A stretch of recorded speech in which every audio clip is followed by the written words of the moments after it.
Guys last জোনের একটা enemy আছে আর আমার কাছে আছে 28টা সুপার মেডিকেট। তো এই এনিমিটাকে কিন্তু আমি জোনের মধ্যে এলিমিনেট করে মারার চেষ্টা করব, মানে আমি ম্যাচটা জোন পুশ করে ভুইয়া করার চেষ্টা করব। আমি কিন্তু এখানে বেশ কয়েকটা সুপার ইনহিলার করে নিলাম, যার কারণে কিন্তু আমার একটু কম করে এইচপি কাটবে। তো দেখা যাক আমি 28টা সুপার মেডিকেট দিয়ে ম্যাচটা জোন পুশ করে ভুইয়া করতে পারি কিনা। তো আমি কিন্তু একদম শেষ জোন টান দেওয়ার সঙ্গে সঙ্গে কিন্তু আমি জোন পুশ করা শুরু করে দিই। তো গাইজ কি মনে হয় আমি কি ম্যাচটা জোন পুশ করে ভুইয়া করতে পারবো? এখনো কিন্তু আমার কাছে অনেকগুলো সুপার মেডিকেট আছে। আর এনিমিটা হয়তো ভাবতেছে ভাই আমি কোথায় গেলাম, হয়তো ওইদিকে পাথরের ওই সাইডে আছি, এটা হয়তো ভাবতেছে। তো এনিমিটার রিয়াকশনটা কেমন হয় দেখো, এনিমি কিন্তু আমার উপরে গ্যানেট করতেছে। তো আমার কাছে কিন্তু আর সুপার ইনহিলার নাই, না হলে কিন্তু আমি আর 2টা সুপার ইনহিলার করতাম।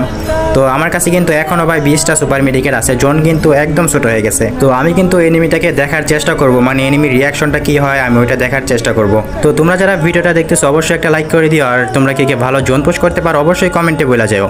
তো এই জায়গায় দেখো আমি কিন্তু এখানে এনিমিটাকে দেখার জন্য আসছি, বাট এনিমিটা কিন্তু আমাকে একটা ড্যামেজ দিয়ে দেয়, মানে একটু কিন্তু ড্যামেজ দিয়ে দিয়েছে। আর যদি 2টা ফায়ার লাগাই দিত তাহলে কিন্তু আমার জোন পুষে 12টা, মানে এনিমি যদি আর কয়েকটা ফায়ার লাগাই দিত তাহলে কিন্তু আমি জোনের মধ্যে এলিমিনেট হয়ে যেতাম। তো জোন কিন্তু একদম ছোট হয়ে গেছে, আর মাত্র আমার কাছে 13টা সুপার মেডিকেট আছে।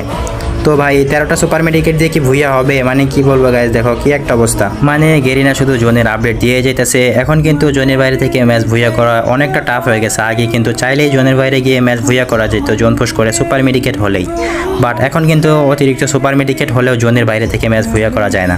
এই জায়গায় দেখো আমি কিন্তু অনেকক্ষণ ধরে জোনের বাইরে ছিলাম, যার কারণে কিন্তু আমার ভুইয়াটা হলো না, এনিমিটা কিন্তু ডাউন হয়ে যায় আর আমি কিন্তু এলিমিনেট হয়ে যাই। তো thank you for watching guys, সবাই কিন্তু লাইক এন্ড সাবস্ক্রাইবটা অবশ্যই করে দিও।